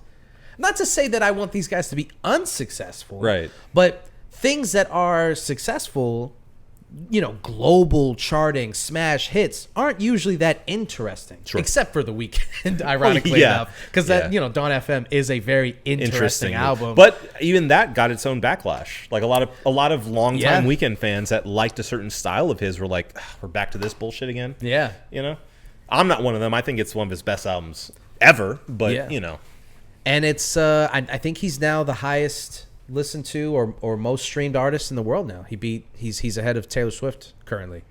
Weeknd was that actually Dawn FM was my most streamed album this year. Yeah, that makes sense. Yeah. Big fan. It's great. All right. Next for me is actually going to be a swerve to a movie film called Killers of the Flower Moon. Ah, yes. You know, I think without without hyperbole, I think this is one of Scorsese's greatest films. It's big. It's big. I like. It's big. It's big. It's big. It's big. It's a great movie. It's a long movie. It's long, but I sat through it. I was awake almost the whole time. Nearly the whole time. Well, I was streaming it, so I turned it off, and then I came back. And to by it. streaming it, I mean my penis. On a hooker. It was on a hooker. Excuse me, sex worker. She didn't complain. I paid her good money. Gold bars with Trump on them. You should have seen him dragging him down the road. Her knuckles were dragging on the street. It was quite hilarious. She looked like Santa Claus. A bag full of gold bars. Anyway. Mark Trump. Speaking of America, Killers of the Flower Moon. Speaking of America.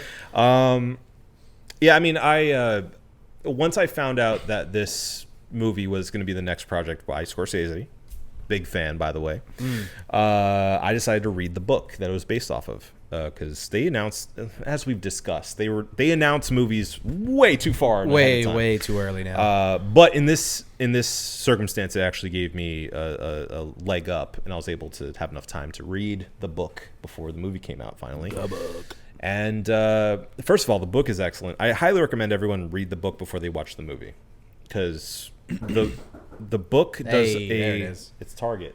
It's Target. Target's here. It's Target. Target's here. Target, yay. This Kills with the Flower Moon is brought to you by Target, Sponsored. where you can get things delivered to you. Look out for Celine. We have a little Chihuahua who's running to the door. All She's gonna right, let me get her. she's gonna Come here. She's Come here. gonna- Come here. gonna- Oh. don't. There's someone at that door. I know it. I'll kill him. There it is. Oh God, she spit on my face. Oh, You're okay. You're okay. is that everything? No, there's like 17 bags out. Oh my God. Let's take an intermission. Okay. Well, not an intermission. We'll keep recording this. We'll keep recording. As I was saying, Killers of the Flower Moon. Yeah, I think you should read the book before you watch the movie.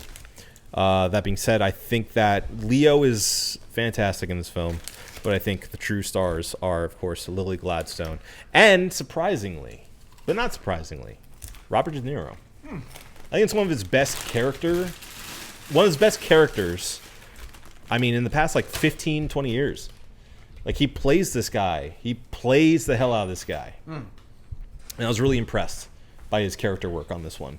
I think it helps that he's not, like, the star of the movie. Yeah. So he's able to kind of, like, you know, get a little goofy. Yeah.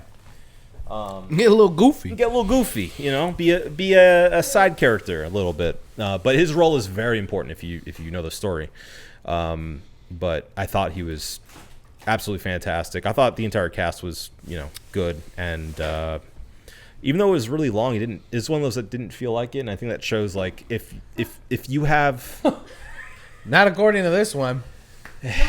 no, she was making a joke about long. She said. Ah. Yeah, but I think this is a good showcase for why, like, if you're in the hands of a true auteur, it doesn't matter how long the movie is. There's this whole debate about the movie being too long before it came out. Shut up. You know, like, it's great. It's fantastic. It doesn't need a break. Just sit down for, you know, 3 hours. It's fine. You do Yeah. that for a flight. It's Right. fine. I'm so sick of this discourse about movies that are too long by people who are supposed to be film shut people. up. Like, how long does it? Are you advertising for a game? I was waiting for you. How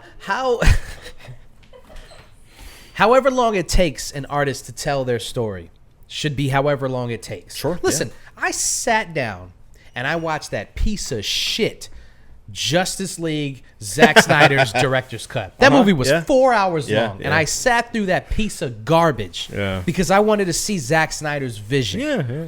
You saw it. I saw it. Look, and the same thing with his new fucking movie. Apparently, he has the director's cut of Rebel Moon. Which makes no sense. That He's just working with makes zero Netflix. sense. He can make his Just make a director's- movie, make a miniseries. Like, didn't Tarantino put out the fucking Hateful Eight miniseries on Yeah. Netflix because he had all that footage? He could Yeah, fucking he just did. do that. We're not here to talk about Zack Snyder. My point being, however long it takes an artist to tell their story, if it's a compelling and good story to tell, I don't care if it's a fucking 5-hour movie. Yeah. You know what I mean? You sit and watch a 10-hour movie, basically, when you watch a series on Netflix Sure. that's Yeah, not yeah. episodic, you're basically watching a 10-hour movie. And if you binge it, you're watching probably like a 5-hour movie at a time. Exactly. So what's the fucking difference? It's so annoying when I see people complaining about how long movies are. It is a garbage take. And Garbage take. Ordinarily, I try to be like, copacetic, middle of the road. But on this one, my friends, grow up. Grow up. Sit down, watch a movie, or don't go out, go take a hike. Yeah, You know? but don't complain about how long Don't it whine took them about to it. tell this story. Don't whine about If it. you don't want to watch it, that's fine. Would you rather watch a shorter, worse movie? Exactly. I wouldn't. Exactly. Whatever. Because Anyway. then the notes are, this character wasn't fleshed out. Oh, and it this was thing rushed. wasn't It felt explored rushed. enough." Shut up. Also, one last note on it. One of my favorite endings of a movie this year. Okay. Yeah. Very cool. Yes. Highly recommend it. Okay. Go see it. I'm in the spirit of movies. I'm just gonna give a quick little rundown of the. Like I said before, I didn't see a lot of movies, but I did see some 2023 hits. Hits. That I think that I want to highlight anyway. That are gonna be not very off the beaten path movies. Okay. But there are movies that I saw that I really just enjoyed this year. So I'll just run through them. Speed run. The Killer is probably my favorite movie of the year. Yes, The Killer was great. Killer was amazing. One of Fincher's best. Just I actually agree. It's funny. I think it's such a stacked year. I'm sorry to cut you off. No. It's such a stacked year that I actually didn't have it on my list. That's- But yeah. but it deserves to be on the list. Yeah. It definitely does. I mean, it's just so unexpected. I watched because Andy really likes Gone Girl. Yeah, Gone Girl's great. Yeah. Gone Girl's amazing. Yeah, right. So I went. Sherry back, loves Gone Girl. She actually showed it to me for the first time. I'd never seen it before. Really? Yeah. Really. Cool girl monologue is like infringing. It's fantastic. Oh, it's fantastic. Yeah. It's yeah. fantastic. Good stuff. Good stuff. So I watched that, like having watched The Killer maybe like a couple weeks before that. So I had Fincher, his vibe freshly Yeah. in my mind. Yeah.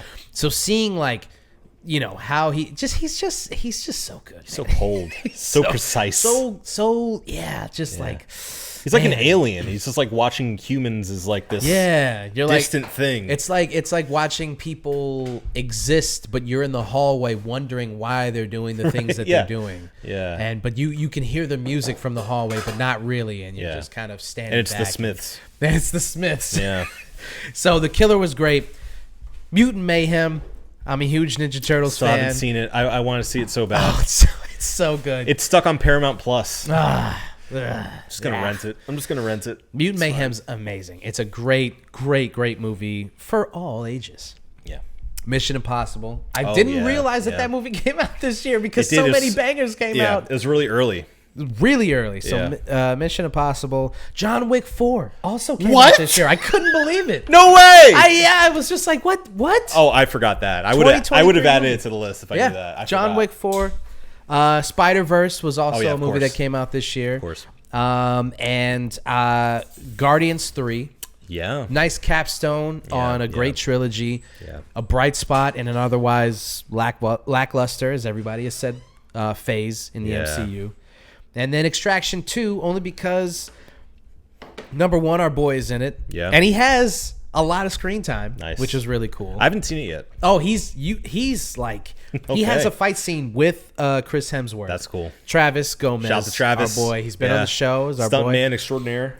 He has a fight scene with him, and he gets like full, he gets FaceTime, man. Full like foot it's- and face. Yeah, full foot and face. Nice. But Extraction and Extraction 2, long lineage of white dude kills a bunch of brown people yeah. for Yeah. an hour and a half. And I love it. Yeah. It's good. one of my favorite a genres good of genre. action movie where Yeah. like, Rambo, I mean. Schwarzenegger, Commando. You know, just Yeah. where they run roughshod over a whole island. The beginning of Predator. The beginning of Predator, Yeah. yeah. The first 45 minutes of Predator is just that movie. Right. Predator it's probably before why the Predator's Predator. so good. Because it you don't know, if you didn't know what Predator was and you just watched it, you'd be like, oh, it's another one of those movies where a white dude kills a bunch of brown people. A group of Americans go into South America and destroy everything and everybody. Exactly. Yeah. So I really enjoy that genre of movie, and like I don't really care for people who are like, it's not well written or it's this or it's that. It's like, is the fight choreography well done? Are the action sequences well done? Is the story coherent? It doesn't need to be clever. It doesn't need to subvert your expectations. Does it make sense? This guy goes in there and he has a reason to be there and he has a reason to get out of there. Is that enough? Right. It's enough for me. The story should be enough that you're not questioning it throughout. Yeah. And the action just is that capper on top of it that makes it worthwhile. Yeah. Yeah. That's all you need. So those were my highlights for movies of the year. I wish that I could tell you how I felt about Oppenheimer and Barbie and Killers and all these like really good Saltburn and like, but I just maybe in 2024 I'll come back and do the catch up thing. I do have Oppenheimer in 4K. You do? I do. I didn't know that. I got it for Christmas. Oh. Are we gonna? We could do one reel Should in. we could. One reel in? We could run one reel in Oppenheimer. All right, let's do it. Okay. I'm down for it. Deal. Okay, so my final film on my list is Stop Making Sense, 4K. Oh. Re-release that we saw in theaters. Along with Rob, friend of the show. Mm-hmm. Yeah, I mean, I went in really. I'd never seen the full movie. I'd seen clips and stuff, and obviously knew about the big suit and the lamp dance and all that. Yeah, but seeing it now in full context, I mean, I was just blown away. I think it holds up incredibly well. I think like the music itself. I mean, it kind of goes without saying, but like timeless music gets you up and dancing. I haven't seen another, I guess, concert film with that same energy. Yeah. Because it really felt like you were at the show. Yeah. And I think that with this 4K upgrade, it's now like kind of kick the can that much further down the road to make it like for the next generation to continue to celebrate this time capsule of just before they broke up. Mm-hmm. I mean, Talking Heads are they're one of my favorite groups of all time. Yeah. But after having experienced that with you guys, like they definitely moved up my list. Yeah. You know, because I like the music was always good, but like watching their like live expression, seeing them do it, it really like it pushed them really high up the list. Yeah. After having watched it. Hey, sweetheart. Hey, sweetheart. Hey, get over here. Can you deliver some beers over here? Some what? Beers? Yeah. Like, can we get some beers? Can we get some fucking beers over here? Can you cut that part out? No, I'm leaving it in. You were off camera anyway. It's fine. He's a chauvinist, and I want the people to see it. Hey, sweetheart. Hey, sweetheart. Get over here. And you bring Get me and my buddy a beer. Here, Let's bring him out. Bring him out. We'll choose. I went to a la carte and got some of these other half brewing beers. Oh, nice. Actually, yeah, fucking super nice. Yeah. Other half, man. Thank you. Wait, come here. Hey, get over here, Toots. Oh, thank you. Yay. Thank Don't you. disrespect me on camera. Only when we turn it off. When we turn it off and no one else is around. Disrespect her in the bedroom. Yeah, right. I was joking. But yeah, so Are you done with your? I am. You are. Okay. I've been done. Cheers, kids. But yeah, all that being said, like I mean, I haven't seen, I think, enough of these concert films to really render complete judgment, but I mean, it's easily my favorite concert film so far that I've seen, based on energy alone. So, how dare you, Birichan? Yeah, I loved it. I love seeing it in theaters with our the one group of people in front of us that was clearly just a boomer couple that was having a good time. Yeah, that was fun. Yeah. So it was just a great time, and I recommend if they ever reshow it at any time in theaters, go out and see it. Absolutely, if you can ever catch it in theaters, do so. Yeah, because I know, I think we all were kind of hesitant because we were like, what's the protocol with a concert movie? But I really wanted to get up and dance. We had just talked about the Taylor Swift debacle about people getting up and dancing and treating it like a concert. But man, oh man, there was moments where we were watching that, and Rob even said it too. He was like, we were all in the chair, just like, and really wanted to. Yeah, so definitely. Yeah. Watch it if it's ever screening at one of your cute little indie theaters or whatever. Watch that shit. Yeah, it's great. For sure. Loved it. Cheers. How about you, good friend? We just so the people know, I cracked open the cream of broccoli, which caught my interest because it's an imperial oat cream IPA. Oh, double dry hopped imperial oat cream. I actually haven't had this one yet. This was very interesting to me. Yeah. So I really love the broccoli. So this is, I think, the broccoli with oat added to it. Okay. So, I think to kind of capstone this whole thing, I'll run through my picks for albums of the year, or I guess I should say most interesting albums that I was listening to, because there's a ton of albums. I didn't listen to the Boy Genius album, and I didn't listen to the Mitski album. Mitski album's good. That's what I've heard. Yeah. So there's a lot of good stuff. So if you don't hear it, it's not because I didn't like it or ignored it. I did ignore it, but not intentionally. Not intentionally, yeah. There's going to be a lot of quote unquote urban stuff. Okay. Oh. So although I hate his current attitude and how he has chosen to use his new fame and new attention, I do have to show love to the Lil Yachty album because I thought it was good. When I first listened to it, apropos of nothing, I thought it was a good album. We went into it, tried to have no bias, and I thought he did really well by basically you can tell that he's a big Tame Impala fan, right? And he was trying to create this psychedelic album. Yeah, and it's very clear that he had. Let me be clear. He had a good team of writers. He himself, Lil Yachty, has a very interesting voice when he utilizes it in a way that is not just him rapping. Yeah. If he can do some very interesting stuff with his voice and with his cadence and everything. I thought it was a smart choice. I thought it was a fun album. His most recent interviews they've sullied the emotion that I've had around the album. Why? What's happened? What happened? What happened? He's taken this attitude of I listen to Pink Floyd, so I'm above the rest of you guys who listen to hip hop. He's turned into one of these an elitist. Yeah. The Miley Cyruses of the world. When they get their success, they turn around and are like, hip hop kind of fucking sucks. He's on this thing where he's so limiting. Yeah, and it's bro, you spent the majority of your career being immersed in the worst versions of hip hop. The reason you have a career is because of hip hop. Yeah. And then you turn around and you make this basically this Tame Impala ripoff album, which again, I thought it was good. I thought it was fun listen. I thought it was interesting that he did this. Sure. But it's not a perfect album, and he's not a great songwriter or anything. It was just a fun album. So I highlighted it because it was a very interesting turn for somebody like Lil Yachty to do.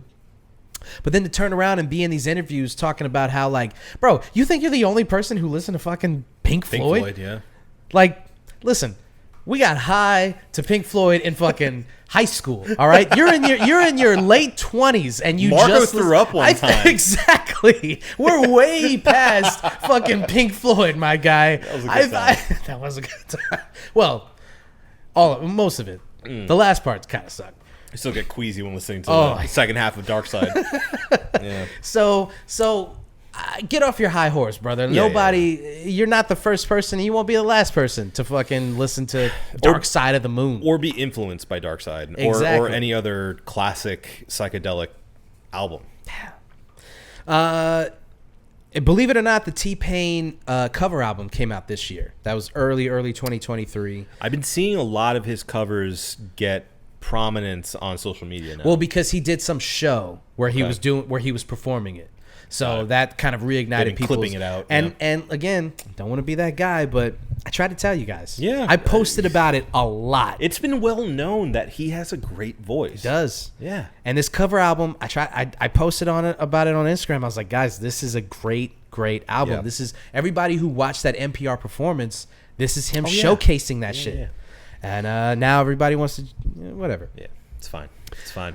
De La Soul, their entire catalog was put on streaming after they finally worked out their deal with Tommy Boy. So that was a great moment for hip hop. Great moment for the group. For all of us. Rest in peace to Trugoy. But it was a good moment for music in general. yeah. To now we all just get to listen to De La. It's on streaming now. You can just listen to it. Yeah. So that's great. Larry June, obviously. Tyler, the Creator, put out an expansion to Call Me When You Get Lost. That was this year. That's right. Yeah. Awesome. Scaring the Hose, big highlight. Yeah, that was a good one. Great album. Went to see them with Steve and my boy Brendan, and that was fun. Great show. Unknown Mortal Orchestra put out an album. Great album. Janelle Monáe's fourth album, The Age of Pleasure. Yes. Fantastic. Yes. SZA, we talked about Yep. already. Probably one of the best albums of the year. For sure. Yeah. Jeff Rosenstock. If nobody's listening to Jeff Rosenstock, great. Okay. Great kind of indie, bordering on emo kind of stuff, but he's a multi-instrumentalist, singer-songwriter. I think you'll really, really like this album. Okay. So look up. Is he really sad? Yes. Okay, perfect. So you'll enjoy this. Yeah. Earl, Billy Woods, the Andre 3000 album. Oh, it was yeah. one of my cheers. Sure. Great album. Arm & Hammer. Slow Dive put out an album in 2023. Yes. Which was fantastic. Absolutely. Yeah. Just the traditional, shoegazy, very just fun, just cool, just kind of sludgy I album. forgot all about that album, but yes, agreed. It's fantastic. And an honorable mention to No Name's second album, Sundial. No Name. No Name. I'm halfway through it. And Terrible cover. Yeah, it's So bad. so bad. But I'm only halfway through it, so I can't strictly say that it's one of my favorites of the year. Sure. But I do really like what I've heard so far. It's been getting a lot of buzz. It's been hitting like top 5 of the years throughout publications. Yeah. So there you go. That was my speed run of albums. Okay. Since you did that, I'll do that for my games of the year. I have a handful left, but I'll run through them. Alan Wake 2, man. I mean, if I had to pick, if I had to pick one game of the year, it'd be Alan Wake 2. I mean, I think it improves on the original in like every conceivable way. Expands the lore, does really uniquely interesting things in video games that I have never seen before. Yeah. There's this, I don't know how they do it to this day, but they have this effect that they actually started in the game Control, where it looks like, it's the trippiest thing, it looks like they're projecting like live action footage onto the game screen as you're playing. And it trips me out every time. I don't know the technology behind it. I don't know how they do it, how they pull it off, but it's one of the coolest effects I've ever seen. And the way they utilize it is really cool. One of the scariest games I've ever played. But like I said, it actually, like, because I'm so invested in the story, I feel like it has led me to be a braver gamer. A braver gamer. Yeah. Because like I've was able to push myself in a way that, like, I know you're the same way as I am, whereas like Pussy. Yeah, when it comes to games, yeah. It's like if there are too many jump scares, like it comes to a point where I'm like, I don't want to do this anymore. Like, just, But this game, it has this quirk to it that's very very Twin Peaks, that adds in humor and adds in just intrigue and like a weird mystery to it that you can't help but like want to unfold. It presents more questions than it answers, which I love. It ends in a weird place that gives it so much promise, and best of all, it really solidifies that there is an entire universe that Remedy, the developer, has been creating this entire time. Yeah. So you realize that, like, I mean, essentially every game they've ever made, including Max Payne, including Quantum Break, all these things that they don't technically own are under the same umbrella of this multiverse weird thing that's happening. And they pull it off so well. The graphics are incredible. The gameplay is good. It's definitely a survival horror game. So if that's not up your alley, then like maybe just watch it. Get over it on YouTube or something. I don't know. Do what I do. Yeah, but I recommend for you to push yourself to play it. No, I'm gonna play it. And on top of that, they did something interesting too, along the lines of, I mean, not exactly, but kind of along the lines of what God of War did, which is they recently did an update which gave you a New Game Plus. And normally, I'm not a New Game Plus guy, because I'm like, I beat the game. I don't want to do it again immediately. Right. I don't care if you give me all my weapons and perks and stuff. Whatever. But this one... I want to talk about New Game Plus later. We'll talk about that at length, but I would like to talk about New Game Plus as a concept. But they announced that, and I was like, I don't really care. Like, I beat it already. But then they announced that New Game Plus is actually going to have an effect on the story. Interesting. So certain things will be a little different on your second playthrough. And I was like, oh, okay. So I've begun my New Game Plus, which is called the Final Draft. And, you know, I just think it's just a smart way to get people back into it. And they've announced that they're going to do DLC and like added storylines and stuff. So I'm fully down the rabbit hole, man. I love the Remedy universe. I love everything Sam Lake has been doing. The original face of Max Payne, if you don't know. R.I.P. to the original voice actor of Max Payne. R.I.P. And yeah, I mean, I love this world. I love this game. I can't sing its praises any louder. It is my game of the year. Next up, a close second, I would say, is actually Legend of Zelda: Tears of the Kingdom. Incredible game. I think it's going to suffer in Game of the Year just because it came out so early. Yeah. And it's been forgotten by, you know, a lot of people. But I remember going through this game and beating it and thinking, like, this is one of the best made games I've ever played. You know, like, mechanically, it is, like... unbelievable what they're able to do with freedom of like building, like the entire building mechanics thing. Like, I'm not a big fan of, like, I don't like have it like they did with Fallout. Remember, like Fallout 4, I think it was. Oh yeah, that was like, when they introduced make your that, settlement I was like, or whatever. Do I don't care. Yeah. Maintain all this bullshit for the I don't. I had zero care to do that. But in Tears of the Kingdom, they made it really accessible and super easy to do. In a way that's like, oh, we're like just playing with Legos at this point. Right. Like, you find stuff and you stick it together, and that's it.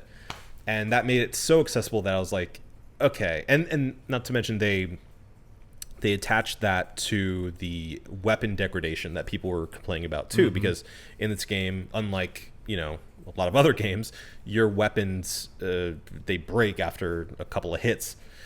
This one, you can get you can even get a stick and attach it to a rock, and that makes it that much stronger. Yeah. So that as a sort of a pseudo cheat code, and being able to do that with, like, I don't know, stuff that makes it catch fire or stuff that gives it electric power. Like, there's almost endless possibilities in this game. And not to mention the storyline itself is actually really good for a Zelda game. You know, like, there's actual storytelling happening here. Incredible soundtrack. Looks beautiful for it being on essentially a last gen platform. I absolutely loved it. I highly recommend it. Yeah, I mean, and the best thing I can say about it is it makes Breath of the Wild completely obsolete. Oh, okay. Yeah. I'm not even gonna play it then. No, like well, you can if you haven't played this one yet, but I'm saying, like, they've added so much to this, like, to their entire thing, that, like, there's no need to ever go back. Well, I have Breath of the Wild. Lottie has Tears of the Kingdom, so I'll just play Tears of the Kingdom. I mean, I would play Breath of the Wild. I think you already told me before. Play like 5 to 10 hours of Breath just to kind of get the idea, and then jump into Tears of the Kingdom. You could do that. Just know the story. Know what happens at the end of Breath of the Wild. That'll help you prep. All right. Yeah. My only question for that game is, where do we go next? Because a lot of people are saying, like, this is great, but there's a je ne sais quoi about the original Zelda games that were, like, temple-based. Well, didn't the OG developer, didn't he say, like, this is it? This was the conclusion of the story? I don't know. That wouldn't surprise me, though. It felt pretty... Yeah, and listen, don't quote me on this, but I'm pretty sure I read an article where he said, like, that's it for this style of Zelda game. Sure. We completed the story. Yeah. I mean, that makes a lot of sense. And Zelda's been, I mean, infamous or famous, depending on which way you look at it, for changing up how the game is going to go. Like what style of game it's going to be. Yeah. I mean, is there another game other than Mario that changes genres, changes styles, but continues to excel quality-wise? Yeah, not really. You can't think of another game that, like, maintains. And, I mean, that's what Nintendo's good for, man. For all of its faults, Nintendo Metroid is... Too. Metroid. You get Prime, Metroid and then the 2D ones, yeah. Yeah. For all of its faults, Nintendo really knows how to make a consistently interesting and high-quality video game. That's the Nintendo seal of approval. That's right. Finally, my very last video game to mention here as best of, or my favorite, I should say, of 2023, Final Fantasy 16. It's anime Game of Thrones. What more than you need, Nothing else. I believe it's the first M-rated Final Fantasy. I didn't even know it was M-rated. Yeah. Other than, like, the Paradise Lost or whatever that they made. I don't remember. Yeah. There's some side story thing that came out relatively, I think maybe M-rated as well. But this is the first, I think, mainline Final Fantasy that's been M-rated. I like where they took it, maturity-wise. And I like the scale that they play with in this game, especially. They get to, like, God of War level boss design here. Like, it gets huge. Yeah. It gets incredible. And the soundtrack is one of my favorite of the year. There's going to be a DLC expansion that is going to be coming down the pipeline, apparently, which I'm excited for as well.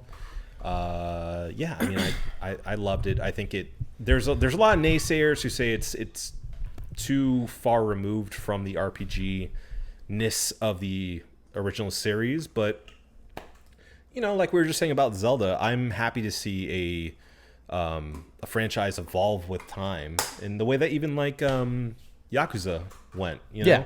They went the opposite way, where it was an action game first and then it turned to an RPG. Yeah. And they've been able to like divide that into, like, we're going to do RPGs and then also have action games on the side. Yeah. I mean, best of both worlds, in my opinion. Yeah. So, yeah, I would like to see them either go even further into becoming like essentially Devil May Cry, or revert back to being a turn-based RPG. I think that the Final Fantasy, it's just too kinetic and electric to be relegated to turn-based game. There are certain games that, like, it makes sense. I mean, and even early Final Fantasy games make sense as turn-based games. But once you get into 7 and onward, I mean, that's why the 7 remake is so good. Yeah. I didn't finish it still, so I'm not going to sit here and pretend like I finished it. But I will say, like, even when I was a kid, my first thought was, like, what is this? Why do I have to wait? Like, there's so much going on around me that I need to be able to just run around this arena and, like, figure out my strategy on the go. Yeah. And Final Fantasy, like, it's surprising to me that it took this long to get to action RPG. Yeah. And I don't think that they should revert back. I think they should just continue to evolve that genre. Yeah. That's the one thing I'll note against 16 is that it felt like it was a kind of a half step. It was like a dipping a toe into the water of action. Yeah. Because it's an action game. Like it's not turn-based in any way really, but you don't get like the combos, you don't get the complexity of combat that you would in Devil May Cry. Or even the best Kingdom Hearts games. Sure. Yeah. And Square really perfected a very satisfying flow of combat in Kingdom Hearts 2. Well, and I feel more Kingdom Hearts influence, which is funny because apparently the same director who directed Kingdom Hearts did Final Fantasy remake. Yeah. But I feel that flavor in the remake. Yeah. You know, like I feel a bit more of that influence of it's a healthy balance between action and still being semi turn-based in a way where you can pull up your menu and say like I want to do this attack and do it. Yeah. Like for specials especially. Yeah. But anyway, we're going down the nerd hole here. Final Fantasy 16, I think Buddy, we are in the nerd hole. We are far in the nerd hole. Fully immersed in the nerd hole. There's no light coming from None. the nerd hole where we're at. We're at the bottom of the well. We're at the bottom of the nerd hole. It's a nerd pit at that point. Nerd pit. Nerd. That's the name of our new podcast. Nerd pit. Nerd pit. Hey. Don't take that. Yeah, That's ours. All that to be said, I think Final Fantasy 16 is a perfect starting point for people who have not gotten into the series yet. I think actually they could have just called it Final Fantasy and it's been like, this is a new start. Yeah. You know, we'll see where we take it from here. But I think it's a great launch pad for the franchise. Launchpad McQuack. Yep. All right. I don't think I have anything else to highlight this year. So I think I'm good. You good? I have some honorable mentions. Please rock into it. I got nothing. So. Well, I read a few books this year. Okay. Not to flex. This guy reading books. I read Stephen King's The Stand, which I read the expanded version, and I was expended afterwards. But it was fantastic. I thought it's an epic. It is an absolutely epic story and worth your while, but it'll take you a while. Which inspired me actually to read his book on writing. It's literally called On Writing, and I'm almost done with it, and I think I've gotten a lot of inspiration from him. Good. And I'm really happy about it. So, I mean, it's almost cliche to recommend that to aspiring writers, but I think there's a lot of timeless advice here that is actually really, really good to have in your pocket. Mm-hmm. And he's very clear about it being like, this isn't going to solve all of your writing issues. It's just my perspective on it, essentially. Yeah. Which I like. And if you get on Audible, he reads the book himself. Can't beat that. It's pretty cool. Yeah. Another book is War Against All Puerto Ricans, Revolution and Terror in America's Colony by Nelson Antonio Denis. I'm not done with it yet. I'm pretty close to done as well. And, as a ethnically Puerto Rican guy, yay, who doesn't speak very much Spanish and feels pretty disconnected from the island, I think this book was really important for me to get, a true read on kind of what happened on the island. And I've always felt that Puerto Rico is kind of an ignored place. Like you don't see much on it ever. Yeah. Unless it's bad news. Hurricanes or fraud in government. Fraud. Yeah. Or Trump throwing paper towels at people. There's my Puerto Rican. There's my Puerto Rican. He's in Puerto Ricans for Trump. Puerto Ricans with Trump. But I've kind of struggled to find both history and general reportage on Puerto Rico itself, and it's always been a blind spot that I've wanted to correct in my life. as somebody who's family from Puerto Rico. And this book has really helped out a lot to understand at least one perspective on the history of what happened of it being an American colony, the politics behind that, the fights for independence, a lot of the actors behind the scenes, a lot of the politicians on the American side of, their influences on the island. And it sucks. Yeah. It's not very, it doesn't make you feel good, but I feel really enriched by understanding more about, where my peoples come from. Right. So, even if you're not Puerto Rican, I recommend the book because it's definitely an interesting read. And I think even just as an American, it's important to know what America has done as a colonizer in the Caribbean. I think people don't really realize America's influence across the globe. And every time that there's a story about America's colonization or just America's grip on the rest of the world, people are always like surprised and taken aback, myself included. Sometimes I have a very healthy dose of skepticism and just overall distrust for and every government, American government especially. Yeah. And even still, there's sometimes I read stories where I'm like, I can't believe that our reach is that far. Yeah. And Puerto for Rico such a is relatively new country, right. What we have done to that island. Yeah. I mean, it's oh, buddy. Yeah. I got some stories for you. And people should educate themselves on that stuff because you look silly when you have this undying, blinding affection for and bless you. I was making a really important point, but don't worry about that. We're talking about oppression of marginalized, colonized people. Yeah, but please sneeze whenever fine. you feel like it. That's fine. She's half Filipino. It's okay. She doesn't care. It's the half-white. When you The half-white sneezed. you should really you should just really read up on that stuff before you have this undying love. I'm not telling anybody to not be proud of your country. Yeah.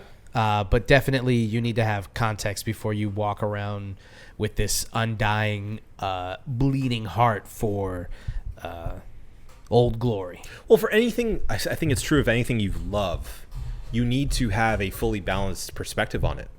I still love America. I'm grateful to have grown up here and for the freedoms we have to make this podcast and such. But that comes with the knowledge that America has done some absolutely terrible things. Yeah. Including to my ancestors. Right. I mean, it opened my eyes in a way. And actually, my dad has gotten more and more conservative as he's gotten older. I got him that book just knowing it was an interesting book. It got good reviews and, I picked it up for him. And I hadn't seen very many books about Puerto Rico and the history of Puerto Rico, but that was one of the main ones that I saw. Yeah. So I got it for him and he read it and he's like, Damn. there's some stuff in there, essentially. He's like, you may not be as patriotic after you get done reading that. And I've gotten there. I've gotten to those chapters, and it's pretty crazy how in modern days what sort of conniving things has happened to that island. And it's very easy to look your nose down on it and say like, oh, it's just a bunch of corrupt politicians down there that are out for themselves, but they were set up. Yeah. They were set up to fail. And it's real people being affected by it. It's not just this nameless, faceless island that you just go, oh man, I can't believe that's happening, and then you move about your day. It's real people who are affected by these things. Yeah. These policies and all of this backdoor government trickery that is just like fascinating to read about and interesting to talk about real people are affected by those things. Well, People who live on that island have to live under the thumb of like that debt that they owe America, for instance. Yeah. So it's not. Which was completely manufactured. And on top of that, being, essentially brainwashed into believing that this is the only way that it would work out. Yeah. Puerto Rico almost got the same treatment that like the Philippines did, which is they got their independence. Yeah. Didn't happen because there was too much money involved with the sugarcane plantations. Yeah. So yeah, I think this book is important. I would especially recommend it to Puerto Rican Americans, but any American really should read this book and understand like just as an example of what American colonialism looks like. Check it out. It's well written, interesting read. It's a pretty quick read too. Yeah. And highly recommend it. Also, moving to something else completely different. The Berserk manga is awesome. Sick. Yeah. Hell yeah. Yeah. It's like Game of Thrones as well. But also anime. Fuck yeah. Yeah, very dark, very cool. I love it. I love Berserk it. is sick. I love it so far. So yeah, that's it for my books. I want to give a little tip of the hat to Call of Duty 3 or Modern Warfare 3. I had a feeling it was going to be. I had to. Come up. I had to. I think it may be the game I played most this year. I was going to bring it up when you were talking about video games earlier, but I was like, maybe he won't talk about it. But No, here we are. I have to. Honorable mentions. It's like. Yep. Let me get that fill. It's a bad game, but it feels so good. Yeah. It feels so good. I'm sorry. what? And finally, visiting Japan. You have to go. yeah. You have to go to Japan. I can't believe you did that in this year. That's crazy. It was this year. Yeah. crazy. Yeah. That's it for me though. I went back and I played actually last night. I booted back up Titanfall after we talked about it. Game holds up, man. Titanfall 2? Yeah. Yeah. Game holds up. Yeah. And there's people still playing it, like you said. Not a lot of people. Sure. I saw a lot of repeat gamer tags. Yeah. But enough people to have some like pretty satisfying games, and yeah, it's a fun game. It's a great time. I'm trying to think. Any more honorable mentions for myself? I mean, this year, Andy and I were rewatching film series, like weird film series for I don't really know why. Did you guys get into Scream yet? So we just started that. Okay. So by hopefully in the next like month or so, I'll be able to talk to you about like Scream all the way through, and we'll talk about Scream. We'll talk about the whole series. Okay. Well, we did Paranormal Activity. Oh, and there's a lot of those. 7 of them. Very passively, we've been watching the Friday the 13th movies. Okay. Not great movies. Yeah. Not even one of them. Yeah. But very fun to watch. Yeah, sure. Very fun to just turn on and be like, oh, let's see what Jason does next. So that's fun. And then Scream. Where Scream is one of Andy's most favorite film series. So, yeah. So we'll get through that and we'll come back. But like this year, for some reason, we just started like running through these movies that have extended sequels. Movies. Yeah. I'm gonna try to. I haven't told them this yet, but I'm gonna try to get them into the Fast and the Furious. Oh no! They know that I'm obsessed with it, and they know that I own all of them, but I haven't really subjected them to it yet because we still have to watch Star Wars, which they've never watched before. Which is, I know. Okay. Hey, I know. So one thing at a time. One thing at a time. They don't get those in the country clubs. They don't get those in the country clubs. I tell you what, we're gonna be watching Star Wars. we don't have a print in Mar-a-Lago. So I'm trying to think anything else. I think that's all I got. I think 2023 was a fun year, an interesting year. Yeah. There's lots of good stuff. Lots some of good highs, stuff. some lows, but that's how every year goes. It is what it is. All right. Couldn't say it better myself. All right. So we will talk about this Mead. Yeah. But we do have to highlight the highest rated beer of the year. The beer of the year. The beer of the year. Yeah. We've been trying to do it the past couple of years. Sometimes we forget. This year we're on it. We're on top of it. Yeah. We looked into it. Yeah. We made sure that we discussed it a little bit. Mm-hmm. Yeah. And we pulled up the archives, the information, the research. Yep. Excuse me. And the beer that we probably enjoyed most was, drumroll please, The Bierstadt Lagerhaus Slow Pour Pills. and is it any wonder? It's a fantastic beer, That was great. made even better by the process of slow pouring it. Yeah. It says it takes 5 minutes to properly pour a That's right. slow pill. People don't, Slow pour pill. Slow pill. The slow People pill. don't really understand that Yeah. while you're doing it until they see you doing it, and they're like, "Why is it taking so long?" It's like, this is a process. This is a whole thing. Yeah. And we did it on the show. They don't ask you about that for like Guinness though, right? Well, the thing about, so no, It's known. It's a known thing. Yeah, it's the idea of a Guinness is like, you have to wait for it to like settle There's up a and process. get that nice head of foam. Yeah. And it's funny you bring that up because it is ironic that people are like okay with it when it comes to this thing, but when you're like it's a Pilsner, their idea of a Pilsner is just rip it and grip it. Yeah. This guy the other day, I gave him a Pilsner with a big head of foam, which is how we traditionally do it at Red Light. And we were super busy. And it was the New Year's party. And we're super busy. And I give it to him and he's like, that's a lot of foam, man. And I was like, yeah, that's how it's poured. And I just gave him his card back and I walked away from him because I'm like, I don't have the time to explain to you this whole thing to you. Yeah. But with this, it takes time and it deserves time. It does. It's a fantastic beer. I'm pretty sure you said that we both gave it 6. We both gave it was unanimous 6 out of 6. There you go. Hard to find in Florida, and it's out of apparently Colorado.